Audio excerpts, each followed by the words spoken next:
할렐루야. 오늘도 하나님께 나와 찬양배 예배로 영광 돌리며 또 하나님께 기도의 자리로 나가는 저와 여러분에게 하나님의 한량없는 은혜와 축복이 가득하며 기도 응답의 역사가 일어나기를 주님의 이름으로 축원드립니다. 기도는 어디까지가 기도를 했습니까? 반드시 기도는 응답받아야 됩니다. 할렐루야. 하나님께서 그 즉시 예스라고 응답해 주시는 기도도 응답이고, 좀 기다리라. 니는 급한 것 같지? 니 지금 당장 필요한 것 같지? 내 때에 알아서 응답해 줄게. 기다리라 하는 것도 응답이고, NO! 니는 그거 필요하다고 나한테 부르시지만 내가 볼 때는 그거 필요 없어. 하나님께서 우리의 구함에 완벽히 이루어주지 않는 것도 응답임을 믿으시기 바랍니다. 그러므로 우리는 부르짖고 구하고 아뢰을 때에 내 뜻을 위하여 기도할 것이 아니라 하나님의 뜻을 위하여 간절히 부르짖음으로 완벽하게 기도응답의 역사를 경험하는 간증의 주인공, 기도응답의 입술들이 되기를 주님의 이름으로 축원드립니다. 오늘도 우리가 이 밤에 기도하기 위해 나왔습니다. 수요일 날은요, 수요 예배가 아니라 정식 명칭은 수요 기도회입니다. 이왕 기도하러 나온 거 정말로 하나님의 말씀을 붙잡고 우리가 간절히 기도의 자리로 나가기를 원합니다. 그럴 때에 제가 항상 이야기하잖아요. 기도의 시간도 중요하지만 무엇이 더 중요하다? 몇 시간 이런 거 시간도 중요하지만 그것보다 더 중요한 것이 뭐다? 기도하는 자의 마음가짐이다. 마음가짐. 믿음으로 구하는 기도. 성경에 보세요. 성경에 기도회를 며칠 했고 맨날 했고 몇 년 했기 때문에 이루어졌다. 그런 것보다 믿음으로 구할 때 그 즉시 일어났던 기도응답의 역사들이 많잖아요. 기도는요, 기도의 시간도 중요하지만 기도하는 자의 믿음이 더 중요함을 믿으시기 바랍니다. 그러므로 오늘 이 밤에도 우리가 겨자씨만한 믿음, 정말로 의심하지 않고 구하는 믿음, 그 믿음대로 기도응답의 역사가 일어나기를 주님의 이름으로 축원드립니다. 자, 그러면 우리가 그렇게 기도하기 위해서 먼저 하나님의 말씀을 붙잡고 기도의 자리로 나가기를 원합니다. 그냥 의미 없이 내가 기도하는 것은요, 잘못된 기도로 빠질 수 있습니다. 그래서 나를 위하여, 종족을 위하여 기도하는 기도들이 있다라고 했죠. 그러나 하나님의 뜻을 위하여 기도하는 그 기도가 되기 위해서는 하나님의 말씀을 붙잡고 기도하는 것입니다. 그렇기 때문에 이 시간 하나님의 말씀을 보는 거죠. 이 말씀을 붙잡고 우리가 기도의 자리로 나가면 이 약속의 말씀에 근거하여 하나님께서는 반드시 저와 여러분의 기도를 응답해 주실 줄 믿습니다. 자, 오늘 본문 14절입니다. 우리는 그동안 베드로후서 말씀을 나눴죠. 좀 더 넓게 보면은요, 베드로 전서후서입니다. 그래서 3장 1절 말씀에 보면, 사랑하는 자들아, 내가 이제 이 둘째 편지를 너에게 썼노니라고 하면서 이 두 편지로 너희의 진실한 마음을 일깨워 생각나게 하여라고 되어 있죠. 그러니까 베드로 전서와 후서 이 두 편지를 같이 묶어서 이야기하고 있는 것을 알 수 있습니다. 그리고 이 두 편지, 베드로 후서를 지금 마무리하면서 그러므로, 더 나아가서는 베드로 전서와 후서를 마무리하면서 그러므로, 그렇기 때문에 결과적으로 이 말이죠. 사랑하는 자들아, 너희가 이것을 바라보나니 주 앞에서 점도 없고 흠도 없이 평강 가운데서 나타나기를 힘쓰라. 자, 이것을 바라보나니라고 되어 있어요. 이것이 뭘까요? 무엇을 바라본다? 베드로 후서는요, 특별히 무엇에 초점을 맞춰서 기록된 성경이라 했습니까? 예수님의 무엇? 예수님의 재림에 초점을 맞춰서 기록된 말씀이라 했죠. 다시 오실 예수님에 대한, 그에 대해서 그 당시에 말들이 너무 많았기 때문에 베드로가 분명하게 다시 오실 예수님에 대해서 그가 기록할 필요성이 있어서 이 베드로 후서를 기록했다라고 했습니다. 그렇기 때문에 다시 오실 그날, 하나님의 날, 그 날에 대해서 지금 이야기하는 것이죠. 너희가 이것을 바라보노니, 예수님이 다시 오실 그날, 하나님의 날, 마지막 날, 이 세상의 종말, 하나님의 심판의 때, 그것을 바라본다는 겁니다. 우리가 이제는 믿음으로 그때를 기다린다는 것이죠. 그렇게 믿음으로 다시 오실 주님을 기다리는 하나님의 백성들은 어떻게 살아야 되느냐? 주 앞에서 점도 없고 흠도 없이 평강 가운데 나타나기를 힘쓰라. 우리가 사는 데 있어서 점도 없고 흠도 없이 평강 가운데에 나타나기를 힘쓰는 삶을 살아라. 한마디로 이야기하면 구원받는 하나님의 백성으로서, 다시 오실 주님을 기다리는 하나님의 백성으로서, 천국을 소망하며 살아가는 하나님의 백성으로서 어떻게 살아라? 바르게 살아라. 바르게 살아라. 이것이 부활신앙을 갖고 있는 하나님의 백성들이 살아야 되는 본분입니다. 그러므로 예수 믿는 사람은요, 세상 사람들에게 손가락질 받으면 안 돼요. 예수 믿는 사람은 다르다라는 칭함을 받아야 되죠. 예수 믿는 사람은 다르다라는 칭함을 받을 때가 있었잖아요. 언제 그랬습니까? 안디옥 교회 때 그랬습니다. 야, 너희들은 진짜 우리하고 다르구나. 다른 종교인들하고 다르구나. 너희들은 진짜 예수의 제자구나. 그리스도의 제자가 맞구나. 그래서 그들을 향하여 뭐라 했다? 비로소 안디옥 교회의 성도들을 향하여 그리스도인이라 칭하였다. 너희들이 진짜구나. 너희들은 우리하고 달라. 말이 다르고 생각이 다르고 삶이 다르고 삶의 목적이 다르구나. 우리는 우리의 정욕을 위하여, 우리의 욕심을 위하여, 우리의 어떤 만족을 위하여 살아가는데 너희들은 오직 주를 위하여 사는구나. 하나님 앞에서, 주 앞에서. 고신대 앞에 가면은 크게 교훈이 적혀 있죠. 코람데오라고. 하나님 앞에서. 저 여러분은 구원받은 하나님의 백성으로서 하나님 앞에서 부끄럽지 않는 그런 바른 삶을 살아야 될 줄 믿습니다. 초대교회도 마찬가지죠. 우리 한국 초대교회 성도님들도 몇 프로 안 되었습니다. 1% 남직한 크리스찬들이요, 모든 민족의 리더로서의 역할을 감당했잖아요. 그래서 나는 종교가 이미 불교를 믿고 있기 때문에 교회를 갈 수 없지만 내 자식만큼은 교회를 보내겠다. 왜? 교회는 다르니까. 바르게 가르치니까. 교회 가면 바르게 배우니까. 바르게 살 수 있으니까. 내 자식만큼이라도 바르게 살고 바르게 성장하기를 원해서 부모들이 교회를 보냈잖아요. 교회가 다르다고 사람들은 인정할 때가 있었습니다. 그런데 어느 순간부터 야, 교회는 너희들이랑 우리는 똑같네. 똑같이 구리네 나는 인간들의 모임이네. 이제는 야, 너희들이 우리보다 더하다 더해. 예수쟁이들 더하다 더해. 예수 믿는 사람이 더하다 더해. 장로가 더하고 권사가 더하고 집사가 더하고 목사가 더하다. 그래서 손가락질을 받는 때가 지금 이때입니다. 세상 사람들이 우리를 향하여 손가락질 하는 거 그거 잘못이 아니죠. 우리가 손가락질 받을 만큼 행동이기 때문에 손가락질 받는 것입니다. 그러므로 베드로는요, 이미 초대교회 성도들에게 너희들이 하늘의 소망을 바라보는 하나님의 때를 기다리는 하나님의 사람이라면 하나님 앞에서, 주 앞에서 흠도 없이 점도 없이 평강 가운데에 살아가기를 힘쓰라라고. 힘쓰라라는 것은 노력하라는 말이죠. 노력. 원하기는 저와 여러분은 하나님의 백성으로서, 구원받은 하나님의 자녀로서, 천국을 소망하는 하나님의 구원받은 하나님의 자녀로서 정말로 흠도 없이 점도 없이 평강 가운데에 하나님의 자녀답게 살아가기 위해서 힘쓸 수 있는 하나님의 자녀들이 되기를 주님의 이름으로 축원드립니다. 그래서 우리 말씀과 은혜 교회는 말씀과 은혜 교회 성도들은 다르다. 야, 저 교회 사람들은 다르다. 그런 칭함을 좀 받으며 그런 영향력을 끼칠 수 있는 우리 교회가 되기를 소망합니다. 두 번째 15절 또라는 것은 이제 14절이 끝나고 두 번째를 이야기한다는 거겠죠. 우리 주의 오래 참으심이 구원이 된 줄로 여기라. 우리가 사랑하는 형제 바울도 그 받은 지혜대로 너희에게 이같이 썼고라고 하면서 우리가 어떤 구원을 받았는지를 기억하라는 겁니다. 마지막 때일수록 계속해서 우리는 예수 그리스도의 그 은혜를, 우리가 지금 구원받는 그 하나님의 사랑에 대한 은혜를 우리는 기억해야 된다는 겁니다. 교회에만 와서는, 교회에서만, 교회 안에서만 예수 십자가, 하나님의 은혜, 사랑, 그리고 찬양하고 예배드리고 교제하고 그렇게 하고 밖에 나갔을 때는 예수님은 온데 간데 없고 십자가는 온데 간데 없고 말씀은 온데 간데 없고 세상 사람들처럼 그렇게 살아가는 것은 아무 의미가 없다는 거죠. 항상 어떻게 우리가 구원받았는지를 기억하라. 바울도 거기에 대해서 강조하지 않았느냐. 신약 성경에는 거기에 대한 강조를 하고 있는 말씀들이 많이 기록되어 있다.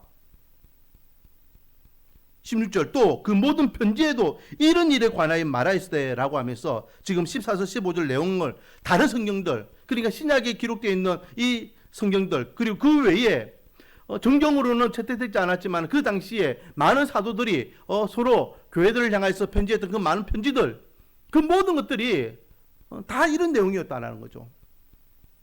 구원받은 하나님의 백성으로서 십자가의 은혜가 무엇인지를 기억하며 십자가의 은혜를 기억하는 하나님의 백성들은 그 십자가의 은혜대로 구원받은 하나님의 백성답게 주님의 날을 기다리며 바르게 살아라 라고 강조하고 있다라는 것입니다. 우리는 늘 기억해야 됩니다. 십자가의 은혜를. 그래서 제가 항상 이야기하잖아요. 우리는 십자가 앞에 죄인님을 기억해야 된다. 십자가 앞에 죄인님을 잊어버리는 그 순간 내가 올라오는 거예요. 내가 누군데, 내가 뭘 했는데, 내가 얼만큼 했는데, 내가 그러면서 십자가의 은혜는 온데간데 없이 나의 의와 나의 어떤 열정과 수고와 나의 어떤 노력만이 드러나게 되는 어리석음을 범하게 되는 것이죠. 오직 우리는 십자가 앞에 내가 죄인임을 인정하고 죽을 죄인을 살려주신 그 크신 하나님의 은혜를 믿음으로 고백하기를 원합니다. 제가 지난주에 말씀드렸잖아요. 예수 그리스도의 속죄는요, 누구에게나 다 구원의 은혜가 있었지만은 그렇다고 해서 다 구원받는 것은 아니었다. 선택받은 자들이 있다라고 했습니다. 그 선택받은 자 중에 한 사람이 오늘날 저와 여러분임을 믿으시기 바랍니다. 그 은혜를 가지고 우리는 살아가는 것이죠. 그렇기 때문에 늘 하나님의 그 크신 사랑과 십자가의 은혜를 기억하며 하나님의 사람답게 당당히 살아가야 될 줄 믿습니다.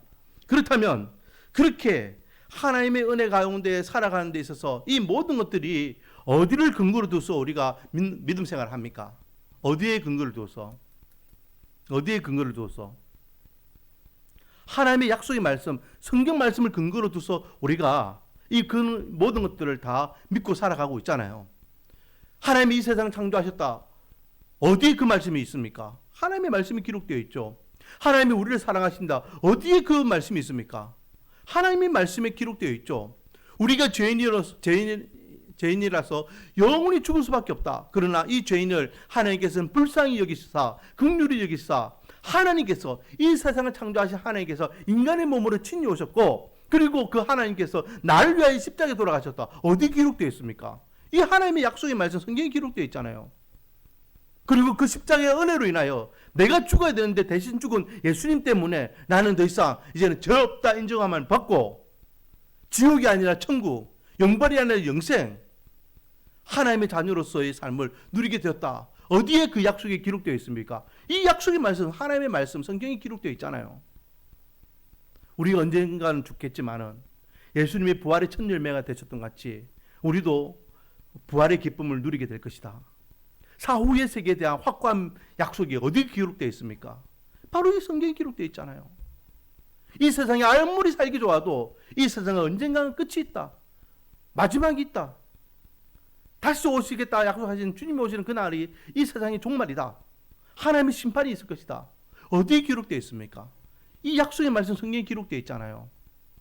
그렇기 때문에 우리는 이 하나님의 말씀을 무시하면 안 됩니다. 바로 알고 바로 깨닫고 바로 이 말씀을 붙잡고 믿음 생활, 신앙 생활 해야 될 줄 믿습니다. 똑같은 하나님의 말씀이지만은 이것을 어떻게 보느냐에 따라서 달라지는 거예요. 파란 색깔이 있는 안경으로 이 성경을 읽으면 파란 색깔로 이해되는 겁니다. 빨간 색깔 안경을 끼고 이 성경을 읽으면 빨간 색깔로 이 성경을 이해하는 거예요. 그러면 이해하면 이해한 대로 살아가는 겁니다. 누구는 빨간색대로 살고 누구는 파란색대로 사는 거죠. 우리가 하나님의 말씀을 분별력을 가지고 바로 알고 바로 이해할 때에 바른 신앙관을 가지게 되고 바른 신앙관을 가져야지만 바른 구원의 은혜를 누리게 됨을 믿으시기 바랍니다. 똑같은 하나님의 성경을 읽고 똑같은 하나님의 말씀을 가르치고 똑같은 하나님의 성경을 배운데도 불구하고 구원의 은혜를 놓치는 이들이 있다라는 거예요. 그래서 사도 베드로는요, 이 하나님의 말씀을 함부로 인간적인 지혜로 임의대로 접근하지 말 것을 당부하고 있습니다. 자, 16절. 또 그 모든 편지에도 이런 일에 관하여 말하였으되, 그러니까 이 모든 편지라는 것은요, 신약에 기록된 편지들을 이야기하고 있고, 오늘날로 이야기하면 신약 성경을 이야기하고 있고, 더 확대하면은 이것은 약속의 말씀, 이 성경 말씀 66권이라고 생각하면 되겠죠. 그 중에 알기 어려운 것이 들어 있으니, 알기 어려운 거. 제가 이야기했죠. 하나님이 우리를 향한 아버지 하나님의 마음을 우리에게 알려주시기 위해서 뭘 주셨다? 기록된 말씀을 주셨다 했습니다. 그래서 누구든지 이 기록된 말씀을 읽으면 아버지 하나님의 뜻을 알 수 있다, 모른다? 알 수 있다. 알 수 있는데 문제는 뭡니까? 이것을 읽었는데 그것을 읽어서 이해할 능력이 없어서 이 약속의 말씀이 무엇인지를 모르는 사람이 있더라. 우리 한국 교회가 그랬어. 초창기에 신학이 약했을 때에 이번에 제가 이제 저기 서울에 이제 사랑의 교회 갔을 때에 박희천 목사님을 뵀어요. 그분은 우리 한국 교회의 목회자 1세대잖아요. 1922년생으로서 1세대입니다. 97세인가 뭐 이렇게 연세가 되시더라고요. 그분이 배울 때에는요, 신학이 약했잖아요. 그래서 조금 난해한 말씀을 이야기하면은, 야, 하나님의 말씀은 그냥 믿음이 이해가 돼 라고 그럴 때가 있었다 했잖아요.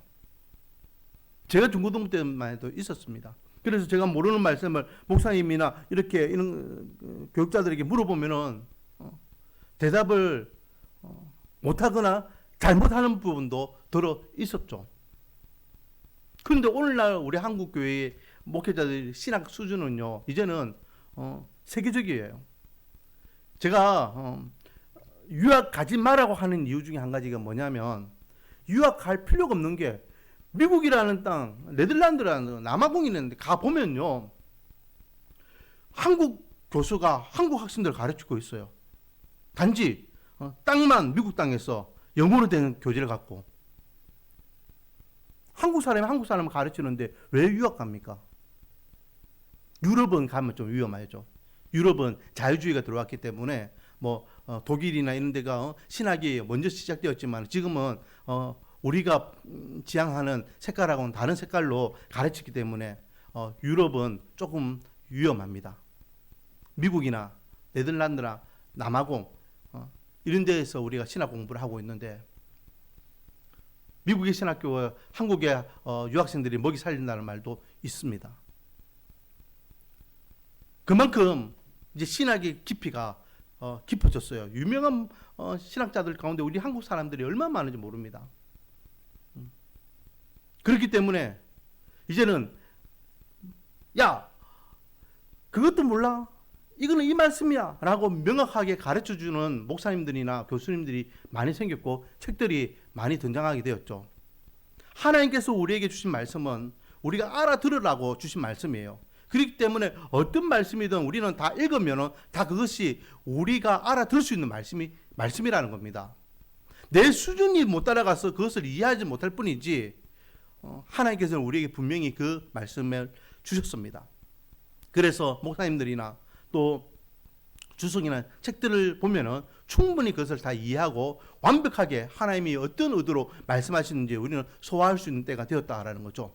지난주에도 우리가 성준이 학습 세례 공부하면서 우리 지사님 네 분하고 같이 나누는데 말씀 묵상 쭉 나누면서 지사님 한 분이 지난주 일주일 동안 말씀 묵상하면서 이게 해결되지 못했던 문제, 그 문제, 이거는 뭐지 하면서 막 이렇게 고민했는데, 그걸 이제 목사님 이거는 왜 이래 됩니까? 라고 묻는 걸 제가 설명해 주니까, 그게 그렇게 되는 거군요. 이해하면서 말씀에 대한 깨달음을 얻는 시간도 나누었습니다. 우리는 하나님의 말씀을 읽을 때에 그 말씀이 임의대로 인간적으로 잘못 해석하면 안 된다라는 것이죠. 그래서 오늘 본문을 보십시오. 16절 뒷부분을 계속해서 보면 무식한 자들과 지혜가 없는 자들이라는 거죠. 굳세지 못한 자들이, 그 믿음이 굳건하지 못한 자들이라는 겁니다. 다른 성경과 같이, 다른 성경이라는 것은 다른 교훈, 뭐 이렇게 잘못된 복음을 이야기하는 거죠.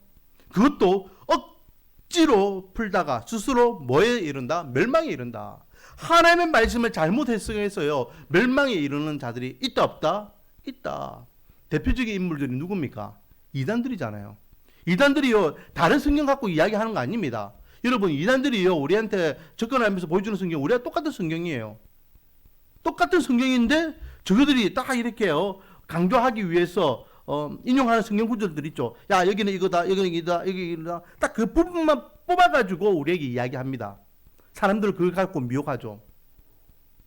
그런데 그들은요 하나님의 말씀이 명확하게 이렇게 전체를 보지 못하고 자기들의 어떤 주장을 내세우기 위하여 하나님의 말씀을 발췌해가지고 그렇게 강조하기 때문에 잘못 해석하는 것이죠. 잘못 해석하니까 그 잘못된 색깔을 가지고 이제는 신앙을 생활하기 시작하고 그렇게 신앙생활하는 그들은 잘못된 구원관을 가질 수밖에 없다라는 겁니다. 예수는 실패자이고 자기들이 믿는 교주가 진짜 메시아라고 엉뚱한 소리를 함이고 천국은 어떤 자들이 가야 되는지 엉뚱한 소리를 하고 기존에 하나님께 세우신 이 핏값을 세우신 하나님의 교회가 가짜라고 이야기하면서 자기들이 진짜라고 엉뚱한 소리를 한다라는 것이죠. 천주교도 마찬가지입니다. 천주교도 뿌리는 같은 뿌리였지만 지금은 완전히 다른 그런 우리하고는 완전히 다른 종교로 전락해 버렸죠. 17절도 마찬가지입니다. 그러므로 사랑하는 자들아 너희가 이것을 미리 알았은즉 무법한 자들의 미혹에 이끌려 너희가 구선돼서 떨어질까 삼가라. 너희들도 이 어리석고 무식한 인간들이 하나님의 말씀을 잘못 해석해서 멸망에 떨어지는 것처럼 너희들도 똑같이 그렇게 하나님의 말씀을 억지로 잘못 해석하다가 멸망에 떨어질까 염려된다. 하나님의 말씀을 함부로 그렇게 해석하지 마라. 하나님의 말씀을 바로 깨달을 때에 바른 신앙관을 가지게 되고 바른 신앙관을 가질 때에 바른 신앙생활을 할 수 있고 바른 신앙생활을 할 때에 바른 구원의 은혜를 누리게 됨을 믿으시기 바랍니다.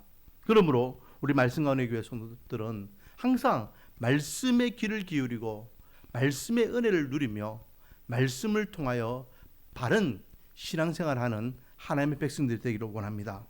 다른 데 마음을 빼앗기면 안 돼요. 99명이 다 이렇다 이야기해도 하나님의 말씀이 아니라면 우리는 아닌 쪽으로 가야 됩니다. 99명이 다 맞다라고 이야기해도 하나님의 말씀이 아니라 하면 우리는 아닌 대로 가야 되죠. 무조건 맞다라고 해서 우리가 그게 따라갈 것이 아니라 아니다라고 해가지고 그게 따라갈 것이 아니라 맞아도 우리가 아니면 아닌 것이고 틀려도 맞으면 맞는 것이라고 이야기할 줄 아는 무엇을 근거로 하나님의 약속의 말씀을 근거로 해서 그렇게 신앙생활 할 수 있는 저 여러분 되기를 원합니다. 특별히 구원에 있어서는요. 이 구원관 같은 경우에는 아주 중요하잖아요. 이게 멸망이라는 이 단어는 결국은 구원받지 못하여 하나님의 심판을 통해 지옥에 가는 자들을 이야기하는 것이잖아요. 저 여러분들의 구원관은 철저하게 말씀에 입각하여 세워주기를 원합니다. 마지막 18절입니다. 이제 마지막 마무리 말씀인데요. 오직 우리 주 곧 구주 예수 그리스도의 은혜와 그를 아는 지식에서 자라가라. 영광이 이제와 영원한 날까지 그에게 있을지어다. 누구에게 자라가라? 예수 그리스도에게 자라가기 위해서 계속해서 우리가 믿음과 신앙이 성장해야 됩니다. 믿음과 신앙이 계속해서 성장해야 돼요. 예수 그리스도를 표대로 향하여 달려가겠노라 고백했던 바울처럼 날마다 우리는 죽고 예수 그리스도를 위하여 살아갈 수 있는 그것이 하나님의 그 마지막 날을 준비하는 믿음의 사람들이 살아가는 반듯한 신앙생활이고 믿음의 삶일 줄 믿습니다. 원하기는 사랑하는 성도 여러분, 마지막은 있습니다. 더더군다나 요즘 이 세상이 돌아가는 모습을 보면 전쟁이 계속해서 여기저기에서 일어나고 기근과 지진이 또 자연재해가 이상기후들이 막 일어나는 거 보면 더욱더 마지막 때가 가까이 온 것 같습니다. 이때에 우리는 세상 사람들처럼 그냥 막연하게 두려워만 할 것이 아니라 주님이 오실 날이 가까이 왔구나 생각하고 더욱더 우리는 말씀의 근거로 주님의 날을 준비할 수 있는 성숙한 하나님의 백성들이 되기를 주님의 이름으로 축원드립니다. 우리 이 밤에 우리가 갖고 있는 이 믿음, 이 신앙, 어떤 환경과 누구 앞에서든 흔들리지 않는 믿음의 사람이 될 수 있도록 말씀에 입각하여서 하나님의 사람답게 주님 오실 그날을 준비하는 자가 될 수 있도록 우리가 기도의 자리로 나가기를 원합니다.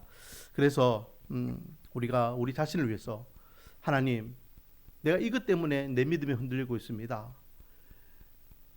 이 얽매인 것들을 풀어주시고 이 문제들을 주님께서 해결해 주시사 오직 주만 바라보며 다시 오실 주님을 기약하며 하나님의 날을 준비할 수 있는 성숙한 믿음의 사람 되게 해달라고 기도하기를 원하고, 두 번째는 하나님의 말씀이 들려지는, 하나님의 말씀이 깨달아지는, 하나님의 말씀에 입각하여 살아갈 수 있는 그런 말씀에 입각한 믿음의 삶을 살아갈 수 있도록 전인격적으로 말씀으로 나의 영혼을 이끌어 달라고 우리가 하나님 앞에 기도의 자리로 나가기를 원합니다. 찬양 부르고